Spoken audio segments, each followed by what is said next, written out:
Welcome back to another edition of Parenting Matters with McCracken. Today we're looking at the same verse that we looked at last time from Matthew 4, where the voice comes from God the Father in heaven, speaking to Jesus, his son, and about Jesus, his son, who was just baptized. And he says these words, "Behold, my beloved son, in whom I am well pleased." The first part of that statement we said last time has to do with accepting Jesus as his son, even before Jesus did anything extraordinary, even before he started his public ministry, even before he did anything miraculous. He just accepted him because he was his son. And we talked about how accepting our children communicates for them and helps build security in their identity, security in who they are. And today, that second part, we want to use it to say about the importance of communicating affection to our children. And again, the top three things we're looking at in this three-part series are the things that we can communicate to our children that will lay the foundation for every other important thing that we want to communicate to them. So it's not that these are the only things, they're the things that lay the foundation. They're the things that lay the foundation for every other important thing we want to communicate. And affection can be communicated verbally or non-verbally. It can be communicated physically or in other ways. But basically, affection is not just saying, I love you because you're my child, or I accept you because you're my child. Affection is saying, I not only love you, I like you. I like being with you. I like laughing with you. I like the person God made you to be.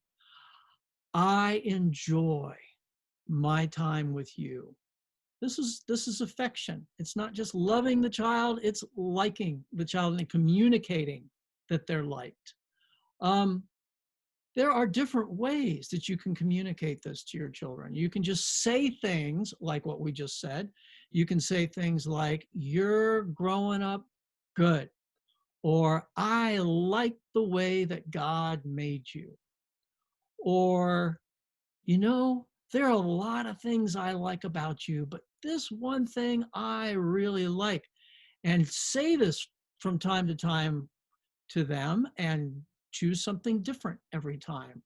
Choose a character quality, choose a personality characteristic, choose a skill or a talent or ability that they seem to have, and focus on highlighting that for the child to know that they're not just accepted because they're a generic child, they're liked because they have qualities of likability. And I'll give you just a few more ways that this can be communicated. Eye contact.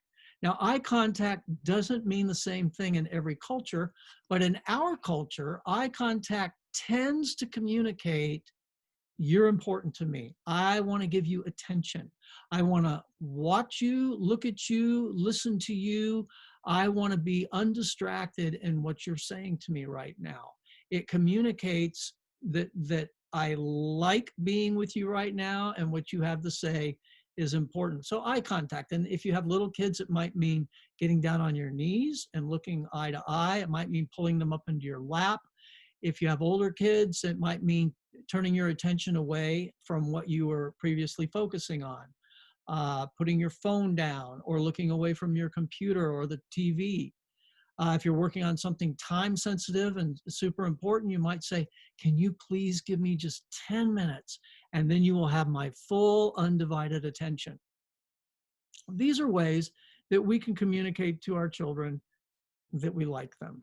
Spending uninterrupted time together. And this can be something like every night, like a bedtime ritual where you read with them and ask them about their day and pray together with them. It could be a regular thing like a weekly date where you develop traditions there, and this, nothing else takes the place of this date. It is there, it is on the calendar, it's a priority, and nothing preempts it. It could be a from time to time thing. We used to do this thing called a Beat Your Best Day. And I would take one of the kids over to the park, and it wasn't a competition against anybody else. It was just an opportunity for them to do some physical kinds of activity, record it, and then go back several months later and have them do the same activities and see if they could beat their best and grow and progress a little bit better in that. It was a way of saying, I like being with you. I care about your development. Let's just do this together. So spending uninterrupted regular time together is a way of communicating affection to your kids. Asking caring questions. When they get home from school, instead of saying, how was school today? And hearing, fine, ask something more specific and more personal. What was a highlight and a low light of your time at school today? Or what was a real challenge you experienced today? Or what was something you particularly liked about school today? Or was there anybody at school today that said something that made you feel especially bad or especially good? These are the kind of things, they're caring questions that allow our children to express how they're feeling and what they're thinking. Other ways to be affectionate: smile, smile at your kids. How many times do your kids see a look on your face that communicates frustration or weariness or tension or other expressions that communicate intentionally or unintentionally, you're not having a good time when you see your kid? So smile more often. Laugh at their stupid jokes and their wearisome, immature silliness. Laugh at it. Laugh with them. Have a good time. Play games. Play games. Now, I admit our family's a game-playing family, but I was surprised when my wife and I were working on a speaking series about connecting with our children. And I wrote to my daughter, who was traveling around the world on a 7-month mission trip, and said, what was something that we did when you were growing up that really made you feel connected to us? And I expected her to say something like the weekly dates or the family meetings or the vacations or the prayer times. This is what she said: playing games. Playing games together made me feel really connected to you. And so that's another way of expressing affection. You've all heard about love languages. You know, our kids have love languages too. And we'll talk more about that on another day. But if your kid's love language is physical touch, you will want to be especially physical in your communication of affection. A pat on the head, a pat on the back, a kiss on the cheek, an arm around the shoulders. Even if you've got kids that like to wrestling with your kids.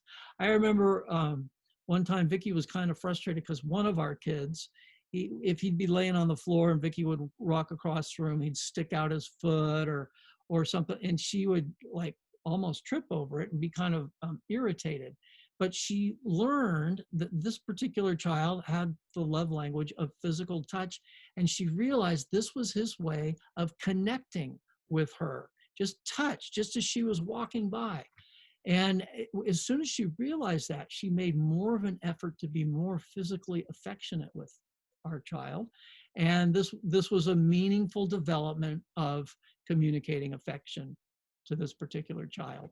So know your child's love language, and you may not be fluent in it, but at least learn to speak some of it as best you can. These are some ways that we can communicate affection to our children. And so that creates within them stability, emotional stability. Communicating acceptance communicates security and helps develop security within them. Communicating affection helps develop stability, emotional stability in them. And next time, we'll look at number 3.